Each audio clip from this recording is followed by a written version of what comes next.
Pride and Prejudice by Jane Austen. Recording by Elizabeth Klett. Chapter 38. On Saturday morning Elizabeth and Mr. Collins met for breakfast a few minutes before the others appeared, and he took the opportunity of paying the parting civilities which he deemed indispensably necessary. "I know not, Miss Elizabeth," said he, "whether Mrs. Collins has yet expressed her sense of your kindness in coming to us, but I am very certain you will not leave the house without receiving her thanks for it. The favour of your company has been much felt, I assure you. We know how little there is to tempt any one to our humble abode. Our plain manner of living, our small rooms and few domestics, and the little we see of the world, must make Hunsford extremely dull to a young lady like yourself, but I hope you will believe us grateful for the condescension, and that we have done everything in our power to prevent your spending your time unpleasantly." Elizabeth was eager with her thanks and assurances of happiness. She had spent 6 weeks with great enjoyment, and the pleasure of being with Charlotte, and the kind attentions she had received, must make her feel the obliged. Mr. Collins was gratified, and with a more smiling solemnity replied, "It gives me great pleasure to hear that you have passed your time not disagreeably. We have certainly done our best, and most fortunately having it in our power to introduce you to very superior society, and from our connection with Rosings, the frequent means of varying the humble home scene, I think we may flatter ourselves that your Hunsford visit cannot have been entirely irksome. Our situation with regard to Lady Catherine's family is indeed the sort of extraordinary advantage and blessing which few can boast. You see on what a footing we are, you see how continually we are engaged there. In truth, I must acknowledge that, with all the disadvantages of this humble parsonage, I should not think any one abiding in it an object of compassion, while they are sharers of our intimacy at Rosings." Words were insufficient for the elevation of his feelings, and he was obliged to walk about the room, while Elizabeth tried to unite civility and truth in a few short sentences. "You may, in fact, carry a very favourable report of us into Hertfordshire, my dear cousin. I flatter myself, at least, that you will be able to do so.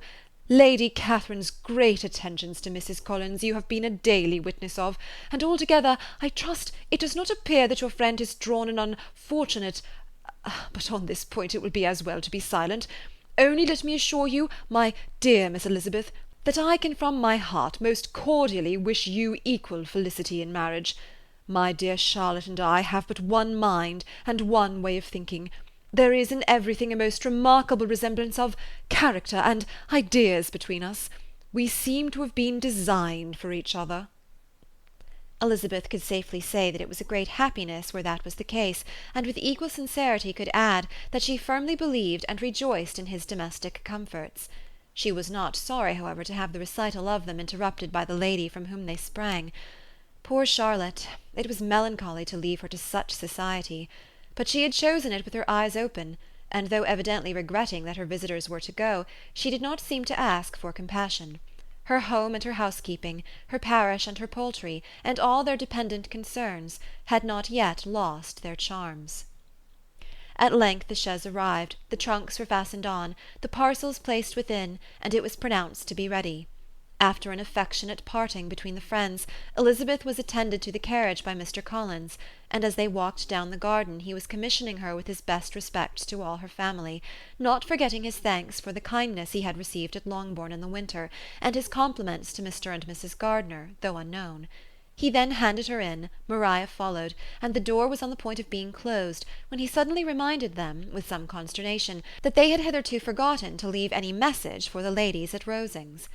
"But," he added, "you will of course wish to have your humble respects delivered to them, with your grateful thanks for their kindness to you while you have been here."